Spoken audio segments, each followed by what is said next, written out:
Assalamualaikum warahmatullahi wabarakatuh. Saya Noviana Rizky Rahmawati, Prodi PIAUD 2B semester 2, dosen pengampu Bunda Deni Febriani SAG MPD.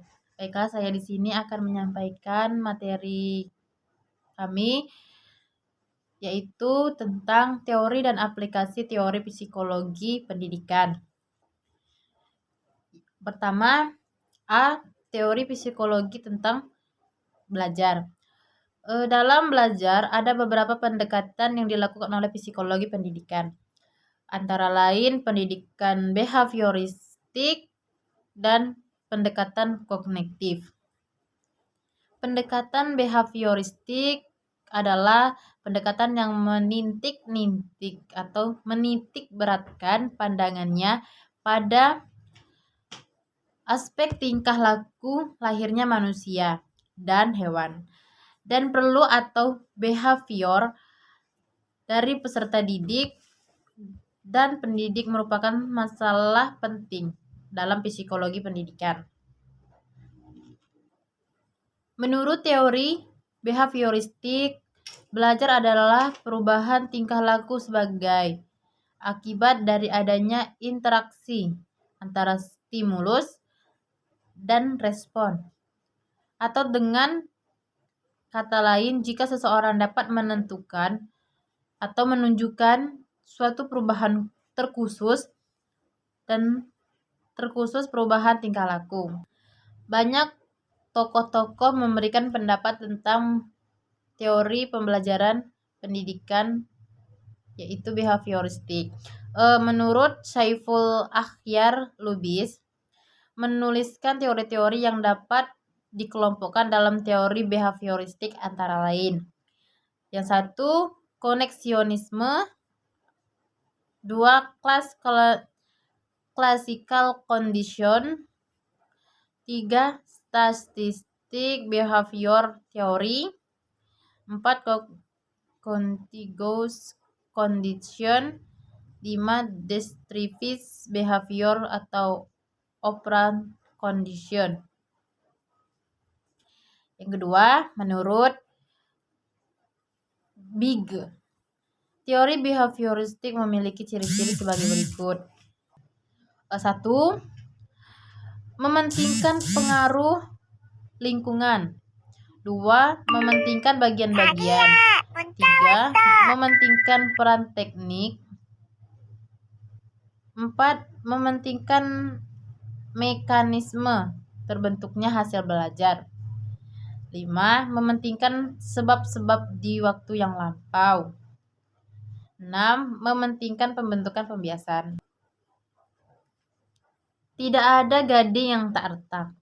Satu peribahasa yang menggambarkan bahwa tak ada yang sempurna. Hal ini tidak terkecuali teori behavior. Karena itu, di samping kelebihan, tentulah ada kekurangannya. Menurut Ella Yuleilawati, menguraikan kelebihan dan kelemahan teori behavior sebagai berikut. 1. Kelebihan behavioristik. Peserta didik difokuskan pada tujuan dan kejelasan sehingga dapat menanggapi secara otomatis. 2. Kelemahan behavioristik. Dalam peserta didik dapat berada dalam situasi di mana rangsangan atau stimulus dari jawaban yang benar tidak tersedia. Contoh, peserta didik harus membuang sampah pada tempatnya, tetapi tidak tersedia tempat dan sistem pembuangan sampah. Dalam behavior ada beberapa pendekatan. Yang pertama, pengkondisian klasik, yaitu tipe pembelajaran di mana suatu organisasi belajar untuk mengaitkan atau mengasosiasi stimulus. Maksudnya, stimulus netral, seperti melihat seseorang diasosialkan dengan stimulus yang bermakna seperti makanan dan menimbulkan kapasitas untuk menimbulkan respon yang sama. 2. Pengkondisian operan, yaitu sebentuk pembelajaran di mana konsekuensi dari perilaku menghasilkan perubahan dan probabilitas. Yang selanjutnya, pendekatan kognitif. Ada 2 pendekatan dalam teori kognitif, yaitu 1. Teori kognitif sosial Bandura. 2. Pembelajaran observasional. Adapun kelebihan dan kelemahan teori kognitif, yaitu 1. Kelebihan kognitif. Penerapan teori kognitif bertujuan untuk melatih peserta didik agar mampu mengerjakan tugas dengan cara yang sama dan konsisten. 2. Kelemahan kognitif. Peserta didik belajar suatu cara menyelesaikan tugas, tetapi cara yang dipilih belum tentu terbaik. Yang B. Teori-teori belajar.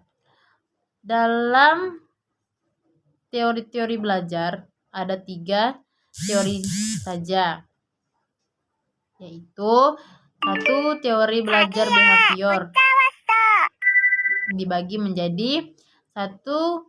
Koneksionalisme, 2. Pembiasan klasik, 3. Systematic behavior, 4. Pembiasan asosial dekat.